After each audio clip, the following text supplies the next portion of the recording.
Enzyme assays measure the rates of reactions of enzymes.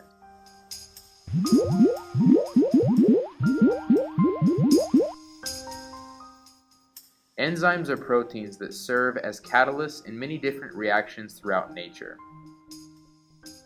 Enzymes have specific binding sites for specific substrates. This way, the substrate becomes a product while consuming less energy. Enzymes or enzyme reactions can be affected by temperature, pH, and the presence of cofactors.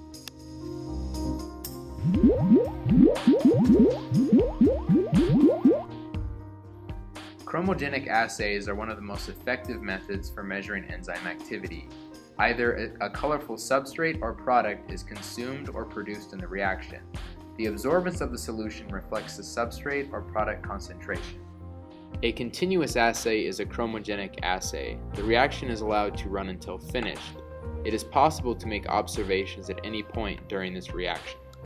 The disadvantage of this is that we cannot measure the reaction at varying pH levels. The advantage of a discontinuous assay is that we are able to measure reactions at different pH levels.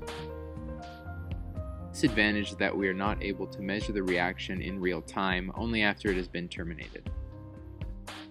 The initial velocity is the speed of the reaction immediately after it begins. This is the fastest the reaction can go. It can be affected by enzyme concentration, temperature, pH, and substrate concentration.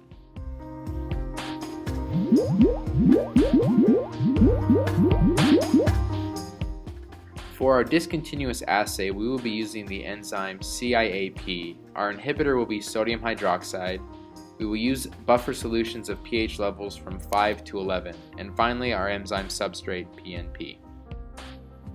We will need a set of cuvettes for preparation of our solutions, pipettes and tips, and a spectrophotometer for measuring the absorbance.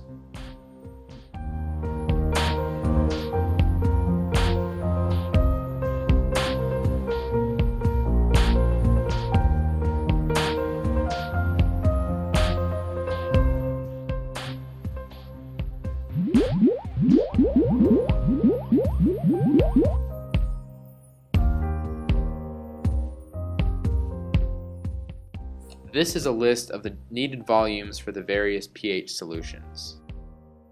A blank is needed to calibrate the spectrophotometer. Everything but the enzyme and inhibitor are included. The volumes normally occupied by these are replaced by deionized water. When measuring the absorbance with the spectrophotometer, set the wavelength to 400 nanometers. This is the optimal wavelength for measuring this specific reaction. To avoid smudges, do not place your fingers on the clear, smooth side of the cuvette. Instead, place your fingers on the ridged, opaque side. At 400 nanometers, the blank should show an absorbance of 0. After measuring the blank, we will measure the absorbance of our 9 reactions. Running the discontinuous assay can be slightly confusing. To save time, it is suggested to run 4 reactions at once, but first it is recommended to run a single reaction. The process of running 4 reactions at once will be explained a bit later. The reaction only needs 2 minutes for all the substrate to react with the enzyme. 2 minutes after adding the enzyme, add the sodium hydroxide inhibitor to stop the reaction. Once terminated, the solution's absorbance may be measured. Be sure to use proper pipetting techniques. Insert the pipette into the solution. This avoids the risk of any small volumes clinging to the side of the cuvette. With another pipette, mix the solution by pumping several times. If not mixed well, the reaction will not reach its full potential.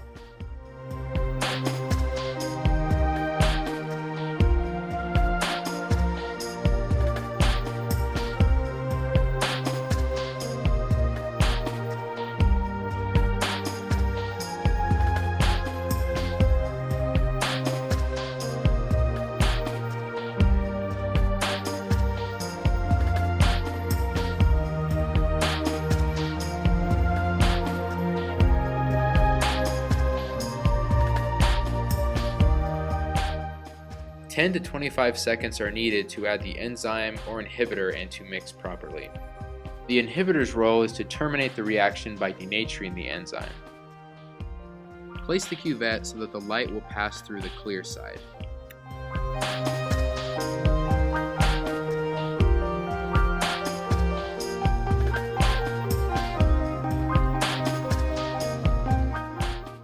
The most efficient way of running the assay is to separate the remaining 8 cuvettes into 2 groups of 4. It is possible to run simultaneous reactions in groups of 4 because of the available time between adding the enzyme and adding the inhibitor. We do this because if we were to run each experiment separately, it would take 18 minutes, but with this method we save 9 minutes, which may seem small. But if each reaction took, for example, 30 minutes, our method would save us over 3.5 hours. This table explains the times of when the enzyme or inhibitor is added to each cuvette. Do not try to run more than 4 reactions at once because a mistake is more likely. Here we see 4 discontinuous assays being run simultaneously.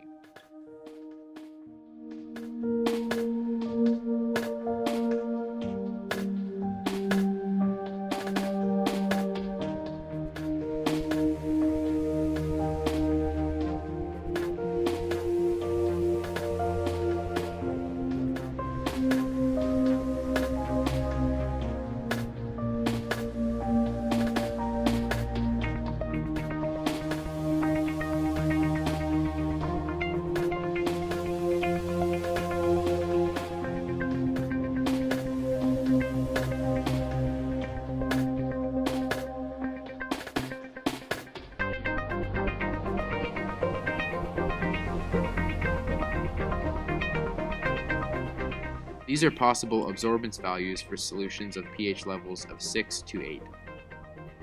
We will repeat this for the second group of 4. However, a new blank is needed with a buffer of a higher pH. And these are possible absorbance values for solutions of pH levels 8.5 to 11.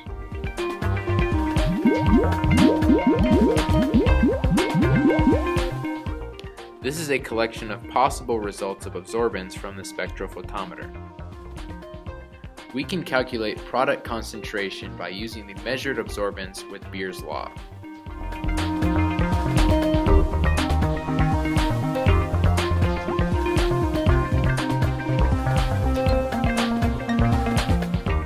We can calculate initial velocity by dividing concentration by time.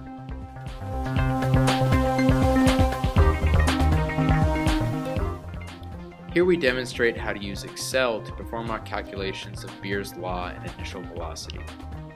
We divide absorbance by the extinction coefficient, which in this case is 18,000, adjust the units from molar to micromolar by multiplying by 1 million.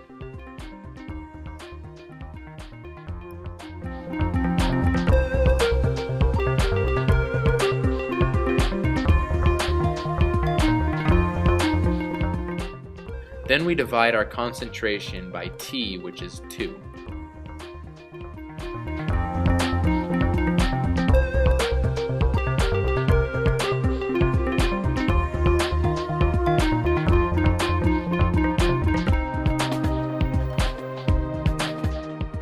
Your graph of initial velocity versus pH should resemble this.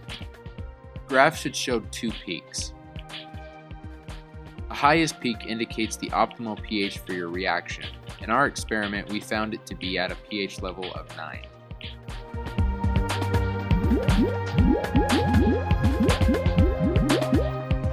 In summary, different enzymes function better at different pH levels. We tried to find the optimal pH for a reaction of the enzyme CIAP. We ran short discontinuous assays at different pH levels. We then measured the amount of product produced in each reaction with a spectrophotometer. And the pH level at which the most product was produced is the optimal pH.